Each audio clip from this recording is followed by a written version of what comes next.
আল্লাহ তাআলা কিছুদিন পরে পরে একটা সিজন নিয়ে আসেন আমাদের জন্য। রমাদান গেল, জিলহজ মাসের ফজিলত এবং হাজ ওমরা ইত্যাদি আছে। এরপরে আবার মুহররম মাসের এক্সট্রা ফজিলত। কারণ হচ্ছে যে আমরা আসলে আল্লাহ তাআলা আমাদেরকে যে জায়গায় নিয়ে পৌঁছাতে চান, জান্নাতের যে নিয়ামত দিতে চান, সেটা পাওয়ার জন্যে আসলে অনেক ইবাদত করতে হবে, অনেক কষ্ট করতে হবে, অনেক পরিশ্রম করতে হবে। দুনিয়াদারি সব ঠিকঠাক আছে, মাঝে মধ্যে একটু ইবাদত করে কোনো রকমে একেবারে ইকোনমি ওয়েতে জান্নাতে চলে যাব, এটা এত সহজ না। এই বিষয়ে একটি হাদিসে আল্লাহ তাআলা নিজে বলেন, ওয়াবুদ রব্বাকা হাত্তা ইয়াতিয়াকাল ইয়াকিন, তুমি তোমার রবের ইবাদত করতে থাকো ইয়াকিন আসা পর্যন্ত, মাউত আসা পর্যন্ত। বিরতি নাই, রেস্ট নাই, তোমাকে এক নাগারে চলে যেতে হবে। হ্যাঁ, রেস্ট আছে, ঘুম আছে, ইত্যাদি আছে, কিন্তু ইবাদত থেকে বিরতি, ইবাদত অনেক করছি এখন কিছু আরাম করি, এই কয়দিন আর বাদ দিই, এটা তো হবে না। মৌত আসা পর্যন্ত কন্টিনিউ করতে হবে। আবু হুরায়রা রাদিয়াল্লাহু আনহু একটি হাদিসে রিওয়ায়াত করেছেন, রাসূলুল্লাহ সাল্লাল্লাহু আলাইহি ওয়াসাল্লাম বলেছেন, যে ব্যক্তি ভয়ে আছে যে উম্মত তাকে, মানে তার দুশমন তাকে আক্রমণ করবে, তাহলে সেই ব্যক্তি কি করবে? সে খুব দ্রুত সকাল সকাল ঘুম থেকে উঠে তার নিজের নিরাপত্তার ব্যবস্থা করবে। রাত্রে ঘুমিয়ে আছে, তার যদি পায় দুশমন তাকে অ্যাটাক করছে, তাহলে সে কি পুরো রাত, লম্বা রাত আরামসে ঘুমাবে? তার তো টেনশন থাকবে, কিভাবে সে এই দুশমন থেকে সে নিজেকে সেভ করবে। তো যে ব্যক্তি সকাল সকাল উঠবে, সেই ব্যক্তি তার জায়গা মতো পৌঁছে যাবে। তার মানে হচ্ছে সারা রাত্র ঘুমিয়ে থাকে যে লোক, তার মানে তার জান্নাতে যাওয়ার চিন্তা নাই, সে উঠে যায় ফজরের আগে, কিছু আল্লাহর সামনে দাঁড়ায়। তারপরে এই হাদিসে রাসূলুল্লাহ সাল্লাল্লাহু আলাইহি ওয়াসাল্লাম বললেন যে আল্লাহ তাআলার যে পণ্য তোমাদের কাছে বিক্রি করেছেন, যে জিনিস আল্লাহ তোমাদের কাছে বিক্রি করেছেন, সেটা অনেক দামি, অনেক দাম দিতে হবে, অনেক পরিশ্রম করে, অনেক কষ্ট করে সেটা অর্জন করতে হবে। জান্নাত খরিদ করেছ, একেবারে খুব সস্তায় নয়, এটা অনেক দামি জিনিস। আর সেই দামি জিনিসটা হচ্ছে জান্নাত, এটা পেতে হলে অনেক কষ্ট করতে হবে। এবং এই জন্য আমরা দেখি যে সিজনের পরে সিজন আসতেছে, ইবাদতের এক এক সময় এক একটা নতুন সিজন আসে। এই যে মুহররম মাস, এই মুহররম মাসের মধ্যে আল্লাহ তাআলা রোজার অনেক ফজিলত রেখেছেন। রাসূলুল্লাহ সাল্লাল্লাহু আলাইহি ওয়াসাল্লাম বলেছেন, রমাদানের পরে রোজার আমলের মধ্যে মুহররম হচ্ছে সর্বশ্রেষ্ঠ রোজার আমল।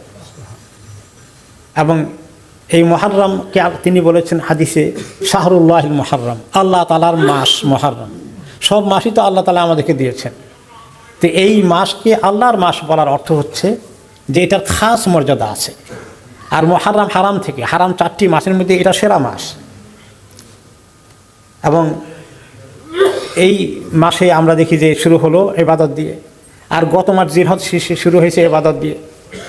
জিলহজ মাসে রোজা আছে, বছরের শেষ মাস আরবিতে, নতুন বছর শুরু হলো মুহররম মাসে, এখানে আবার রোজা আছে।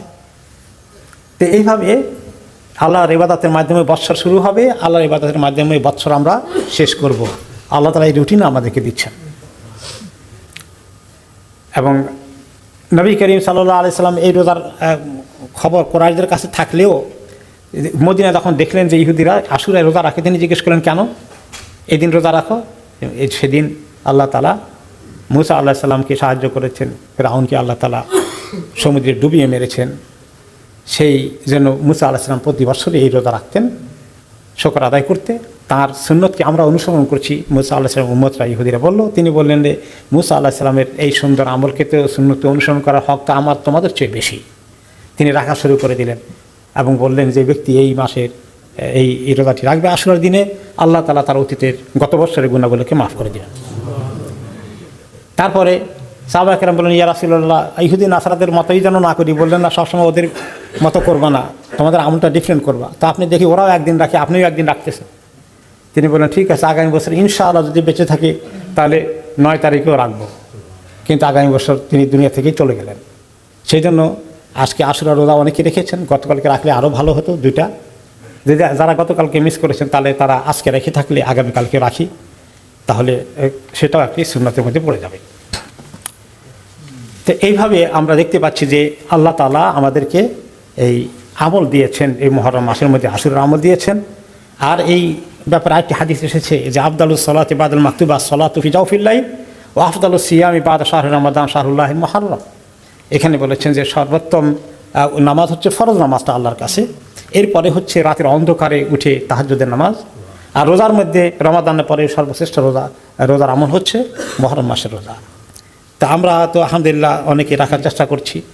আল্লাহ তাআলা আমাদেরকে এই রোজা দিয়েছেন, শুধুমাত্র আশুরার নয়, মুহররম মাসটা জেনারেল হাদিসে পুরো মাসের কথাই ইঙ্গিত এসেছে, শুধু একদিনের কথা একটি হাদিসে এসেছে আশুরা, আর বাকি হয়েছে যে মুহররম মাসের রোজা আল্লাহর কাছে খুব পছন্দনীয়। তার মানে একাধিক রোজা অনেক, তার মধ্যে আমরা সুন্নত রোজাগুলোকে যদি টার্গেট করি সোম বৃহস্পতিবার, এবং আমরা যদি এভাবে মাঝখানে যে 3 দিন আছে সেই 3 দিনকে নেই, তাহলে মোটামুটিভাবে মুহররম মাসের বেশ কিছু রোজা হয়ে যাবে। পুরো মাস রাখতে হবে রমাদানের মতো এরকম না, সুন্নত রোজাগুলোকে টার্গেট করি তাহলে প্রায় 3 ভাগের 1 ভাগ হয়ে যাবে, বাইরের চেয়ে বেশি হতে পারে। এই আশুরার মধ্যে এটা হলো আমলের বিষয়, কিন্তু আশুরার একটা ইতিহাস আছে। সেই ইতিহাসটা হচ্ছে কোরআন কারীমে যা আল্লাহ তাআলা বলেছেন ফিরআউন এবং মূসা আলাইহিস সালামের কাহিনী, কতবার লম্বা লম্বা করে বলেছেন আল্লাহ তাআলা। দুর্ধর্ষ ক্ষমতার অধিকারী, দণ্ড প্রতাপের অধিকারী ফিরআউন মানুষকে মানুষ মনে করেনি, সে নিজেকে মনে করেছে সে মানুষের ঊর্ধ্বে, সে সবচেয়ে বড় রবের আসন দখল করেছে, যে আমি ছাড়া তোমাদের আর কোনো রব আছে, ইলাহ আছে আমি চিন্তা করতে পারি না, আমি তোমাদের সর্বশ্রেষ্ঠ ইলাহ মাবুদ। এই সমালোচনা করতে করতে যখন আল্লাহ তাআলা তার কাছে পাঠালেন মূসা আলাইহিস সালামকে, সেই মূসা আলাইহিস সালামের সঙ্গে অনেক তার যে কথাবার্তা হলো, সেখানে তার দম্ভ, তার সেখানে যে স্পর্ধা দেখিয়েছে, তাকাব্বর করেছে, পরবর্তী পর্যায়ে মূসা আলাইহিস সালামকে দেশ ত্যাগ করে হিজরত করে চলে যেতে হলো। এরপরে আল্লাহ তাআলা ওনাকে নবী করে যখন পাঠালেন, ওনার কাছে ওনাকে দায়িত্ব দিয়ে পাঠালেন ফেরাউনকে দ্বীনের কথা বলতে, তিনি আসলেন, তাকে দাওয়াত দিলেন এবং সেখানে সে স্পর্ধা দেখালো। শেষ পর্যন্ত মূসা আলাইহিস সালাম বনী ইসরাঈলকে, যারা তাওহীদওয়ালা, তাদেরকে সমূলে বিনাশ করতে সে যে সিদ্ধান্ত নিয়েছিল, কাউকে রাখবে না, আল্লাহ তাআলা তাকে এই জালিমকে কীভাবে শাস্তি দিয়েছেন। যুগে যুগে যারা অনেক ক্ষমতার অধিকারী হয়ে যায়, জুলুম করে, মানুষকে যারা মানুষের উপরে তাদের প্রভুত্বের আসন তারা দখল করে বসে, হয়তো কিছুদিন আল্লাহ তাআলা তাদেরকে সময় দেন, সুযোগ দেন, কিন্তু এক পর্যায়ে আল্লাহ তাআলা তাদেরকে কীভাবে শাস্তি দান করেন। এই যুগে যুগে দেখা গেছে যারাই যত বড় বেশি এই জাতীয় মানুষের মধ্যে প্রভুত্ব সৃষ্টির চেষ্টা করেছে, সবচেয়ে বড় ক্ষমতা তাদের হাতে এসে গেছে, তারা মানুষকে জুলুমের শিকার বানিয়েছে। প্রত্যেকটি এইরকম দ্বারা অত্যাচার করেছিল, অত্যাচারীদের করুণ পরিণতি হয়েছে। কোরআন কারীমে ফিরআউনের এই শিক্ষা আমাদের জন্য রয়েছে যে আমরা যেন জুলুম থেকে নিজেরা দূরে থাকি। আর আল্লাহ তাআলা এই জমিনকে কারোর জন্য তালুকদারি দেননি, আল্লাহ দিয়ে দেখেন কিছুদিন, তারপরে আল্লাহ তাআলা জালিমকে যখন ধ্বংস করেন তখন তার আর নিঃশ্বাস নেওয়ার কোনো সুযোগ থাকে না। এই শিক্ষা মুহররমের মধ্যে রয়েছে যে আল্লাহ রাব্বুল আলামিনের কাছ থেকে সীমিত স্বাধীনতা পেয়ে মানুষ যখন ধরাকে সরা মনে করে এবং যখন মানুষ দণ্ড প্রতাপ চালায়, নিজের ক্ষমতা মানুষ চর্চা করতে করতে নিজেকে কোনো পরোয়া করে না, আল্লাহ তাআলার কাছে মাথা নত করে না, তাদেরকে আল্লাহ তাআলা চিরদিনের জন্য বিনাশ করে দেন। সেই ঘটনা ফেরাউনের এই শিক্ষা বারে বারে কোরআনে এসেছে। আল্লাহ তাআলা পৃথিবীর মানুষকে এই ফেরাউন থেকে শিক্ষা নেওয়ার তৌফিক দান করে।